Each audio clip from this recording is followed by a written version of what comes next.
भारत का काफी ज्यादा अनएक्सप्लोर्ड लेकिन आज बड़े ही तेजी से डेवलप होता हुआ नॉर्थ ईस्ट। और नॉर्थ ईस्ट की तो क्या ही बात करें, बहुत ही अमेजिंग टूरिस्ट डेस्टिनेशन प्लेस है। यहाँ पर पर्यटकों का काफी ज्यादा आना जाना लगा रहता है। और नॉर्थ ईस्ट की मैं अभी इसलिए बात कर रहा हूँ क्योंकि अभी ही नॉर्थ ईस्ट में 3 राज्यों में चुनाव हुए थे और उसके जो नतीजे आए 2 मार्च को त्रिपुरा, मेघालय और नागालैंड के। 7 मार्च को नागालैंड और मेघालय की जो सरकार है उन्होंने शपथ ले ली थी और वहीं 8 मार्च को त्रिपुरा में हुआ था शपथ ग्रहण समारोह।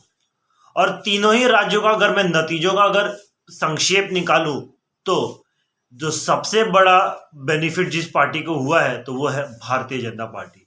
एक बार फिर से इन तीनों ही राज्यों में उनकी सरकार वापस आई है। त्रिपुरा में बीजेपी को पूरी मेजोरिटी मिली तो दूसरी ओर नागालैंड और मेघालय में भारतीय जनता पार्टी और उसकी गठबंधन को पूर्ण बहुमत मिली है। और नॉर्थ ईस्ट में जिस तरीके से आज भारतीय जनता पार्टी का राइज हो रहा है वो अपने आप में बड़ा ही दिलचस्प है और इसके बारे में हम लोग इस वीडियो में आगे चर्चा करेंगे और इसके ऊपर भी चर्चा करेंगे कि आखिर ऐसा क्या हो रहा है नॉर्थ ईस्ट में कि लोग इतना ज्यादा बीजेपी को सपोर्ट कर रहे हैं और इसका 2024 में क्या इम्पैक्ट पड़ेगा। अगर मैं बीजेपी की बात करूं तो उन्होंने जिस तरीके से नॉर्थ ईस्ट में डेवलपमेंट किया है वो बहुत ही अमेजिंग है। सन 2014 जब भारतीय जनता पार्टी की सरकार आई केंद्र में तो प्रधानमंत्री नरेंद्र मोदी जी ने ये फैसला लिया कि नॉर्थ ईस्ट के लिए सारे मंत्रालय अपना 10% जो बजट है वो अलोकेट करेंगे। ये 2014 में जो फैसला लिया गया वो आज बहुत ही ज्यादा बेनिफिट होता हुआ दिख रहा है। अगर आज में नॉर्थ ईस्ट के ऊपर जितना पैसा खर्च होता है उसकी अगर मैं बात करूं तो वो है 70,000 करोड़ से भी ऊपर। ये 2022 के आंकड़े हैं। 2014 में जो आंकड़े थे वो थे करीब करीब 25,000 करोड़। तो ये बहुत बड़ा गैप देखने को मिलेगा।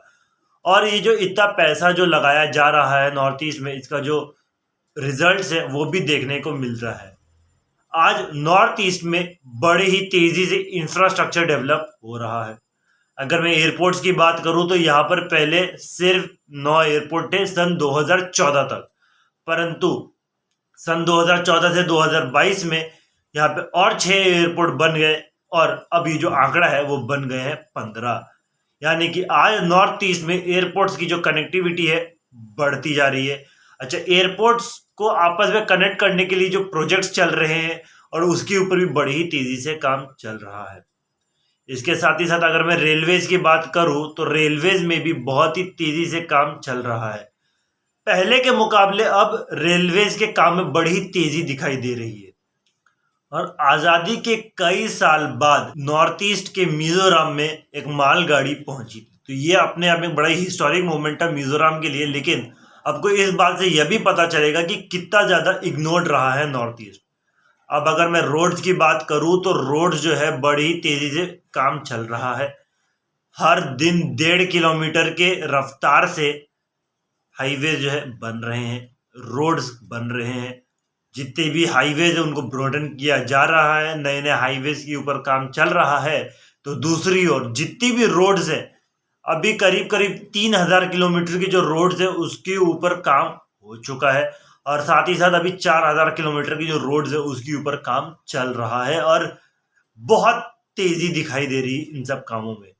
और इन सब तेजी का जो नतीजा है वो है बीजेपी का जो विजन है नॉर्थ ईस्ट के लिए। सन 2014 से लेके अब तक हमारे देश के प्रधानमंत्री जी ने करीब करीब 50 से भी ऊपर नॉर्थ ईस्ट को विजिट किया है। और इससे आपको एक बात तो समझ में आएगा कि कितनी सीरियस चल रही है ये सरकार नॉर्थ ईस्ट के डेवलपमेंट के लिए। अगर मोदी जी नहीं आते हैं तो उनके जो कैबिनेट मिनिस्टर्स है वो बार बार नॉर्थ ईस्ट विजिट करते रहते हैं, यहाँ पे जो कामकाज चल रहे हैं उसका जायजा लेते रहते हैं और अगर कोई भी कठिनाई आती है, कोई भी चैलेंज आता है तो उसको सुलझाते हैं और आगे काम चलता रहता है। नॉर्थ ईस्ट में बीजेपी के राइज के पीछे का एक और जो बहुत बड़ा कारण है वो है अफस्पा एक्ट।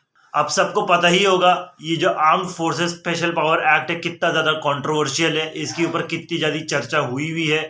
कई लोगों के अलग अलग ओपिनियंस भी इस मामले में।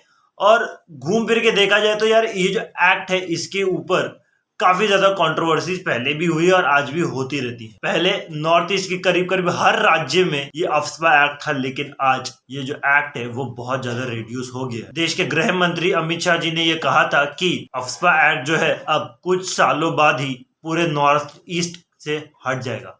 अभी नॉर्थ ईस्ट के कुछ राज्यों में भी सिर्फ कुछ एरियाज में ही बचे हुए हैं और पहले के मुकाबले अब तक यहाँ की जो लॉ एंड ऑर्डर सिचुएशन है इसमें काफी ज्यादा इंप्रूवमेंट देखने को मिला है। नागालैंड में जो लोकल्स का कहना है कि पहले जो लॉ एंड ऑर्डर सिचुएशन है वो इतनी खराब थी कि शाम 5 बजे तो दुकानों को बंद कर दिया जाता था, परंतु अब रात को 8 बजे तक जो दुकानें हैं वो आराम से खुली रहती है। लोग सड़कों पर आते जाते रहते हैं, घूमते रहते हैं।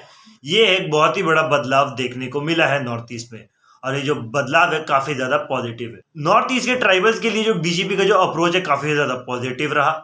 उन्होंने जिस तरीके से अप्रोच किया, उनके लिए जो काम किया, और इतना ही नहीं, नॉर्थ ईस्ट के लोगों तक सेंट्रल गवर्नमेंट की स्कीम्स पहुंचना बीजेपी के लिए एक बहुत ही बड़ा बूस्ट हुआ है। और नॉर्थ ईस्ट में जिस तरीके से बीजेपी का राइज हुआ है ये काफी ज्यादा अमेजिंग है। और मैं ये इसलिए कह रहा हूं क्योंकि पहले नॉर्थ ईस्ट में सिर्फ जो रीजनल पार्टीज है उन्हीं का डोमिनेंस रहता था, परंतु एंटी इनकम्बेंसी की वजह से लोगों का काफी नाराजगी था पार्टीज के अगेंस्ट। पार्टीज के अंदर ही कहीं ना कहीं मुठभेड़ थी, उनके ओपिनियन में डिफरेंसेस थे और इसका जो फायदा है बीजेपी ने पूरे तरीके से उठाया। नॉर्थ ईस्ट में बीजेपी आई, नॉर्थ ईस्ट में अपना जो प्रेजेंस है वो बढ़ाया, लोगों के लिए काम किया और आज देखिए 3 राज्यों में तो उनकी जो सरकार है वो रिपीट हो रही है। और इसका जो बहुत बड़ा फैक्टर है वो बीजेपी का जो विजन है। अगर पहले मैं नॉर्थ ईस्ट की बात करूं तो पहले नॉर्थ ईस्ट को बहुत ही इग्नोर किया जाता था। नॉर्थ ईस्ट में अगर कोई चुनाव हो जाता था तो उसके ऊपर चर्चा भी नहीं होती थी। अभी तो खैर चुनाव के ऊपर चर्चा भी होती है। नॉर्थ ईस्ट का कोई भी डिमांड होता था वो दिल्ली तक पहुंचता भी नहीं था और ना ही मीडिया हाउसेज उनको कवर करती थी।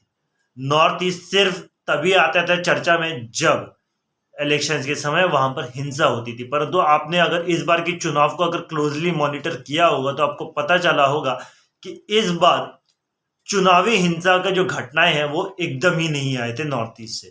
तो एक बहुत ही बड़ा पॉजिटिव बदलाव हुआ नॉर्थ ईस्ट में। और जिस तरीके से नॉर्थ ईस्ट में बीजेपी का राइज हुआ है, सन 2016 में आसाम में पहली बार इनकी सरकार बनी, तो दूसरी तरफ अरुणाचल प्रदेश में उसी साल उन्होंने अलायंस में आई। इसके बाद सन 2017 में मणिपुर में भारतीय जनता पार्टी की सरकार बनी, तो उसके बाद सन 2018 में त्रिपुरा, मेघालय और नागालैंड में इनकी सरकार आई।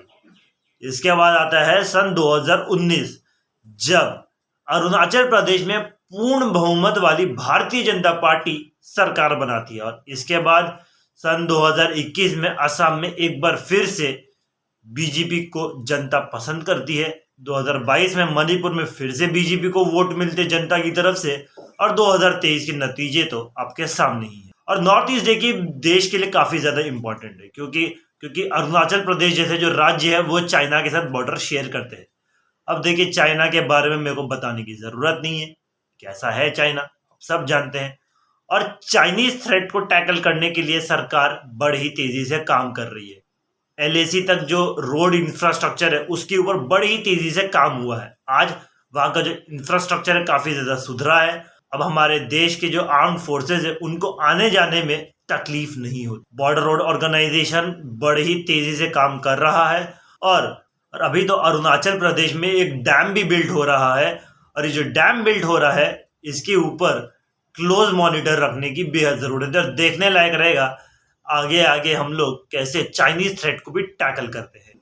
अब अगर सन 2024 के पर्सपेक्टिव से देखें तो देखिए जब भारतीय जनता पार्टी लोकसभा के लिए वोट्स लेगी जनता से, तब उनके रिपोर्ट कार्ड में जो बहुत बड़ा पॉजिटिव पॉइंट रहेगा वो है नॉर्थ ईस्ट का डेवलपमेंट। नॉर्थ ईस्ट के लोगों को किस तरीके से बीजेपी की सरकार ने रिकॉग्निशन दिया है। 2019 में 5 कैबिनेट मंत्री जो है वो नॉर्थ ईस्ट से थे और ये बड़ा एक हिस्टोरिक मोमेंट है नॉर्थ ईस्ट के लोगों के लिए। तो ये था मेरा पूरा एनालिसिस कि आखिर क्यों बीजेपी का बड़ा ही तेजी से राइज हो रहा है नॉर्थ ईस्ट में, क्यों वहां की जो जनता है इतना ज्यादा पसंद कर रही है बीजेपी को। जब साल 2024 में बीजेपी जनता से वोट मांगने जाएगी लोकसभा के लिए, तब उनके एक रिपोर्ट में जो बहुत बड़ा प्लस पॉइंट रहेगा वो ये है कि किस तरीके से बीजेपी ने काया पलट किया है नॉर्थ ईस्ट में और वहां के लोगों को एक रिकॉग्निशन मिला है। तो इस वीडियो में फिलहाल इतना ही, आगे देखते हैं आने वाले चुनाव में क्या होता है। नॉर्थ ईस्ट का जो डेवलपमेंट है देश के लिए काफी अच्छा है। आशा करता हूँ कि आपको मेरा जो वीडियो है पसंद आया होगा, और आप सबसे मैं माफ़ी मांगना चाहूँगा कि इंफ्रास्ट्रक्चर प्रोजेक्ट्स पार्ट 2 के ऊपर जो मेरी वीडियो आने वाली थी उसमें काफ़ी ज़्यादा डिले हुआ है, और इसके ऊपर बड़ी तेज़ी से काम चल रहा है और उसको मैं बहुत जल्द रिलीज़ करूँगा। फिलहाल आप इस वीडियो को ज़रूर से लाइक और शेयर करिएगा और कमेंट बॉक्स में आप अपनी राय दीजिएगा। मिलता हूँ आप सब इस एक अगली वीडियो में एक अगले मुद्दे के साथ। टिल देन इट्स मी शेष साबू साइनिंग ऑफ एंड जय हिंद।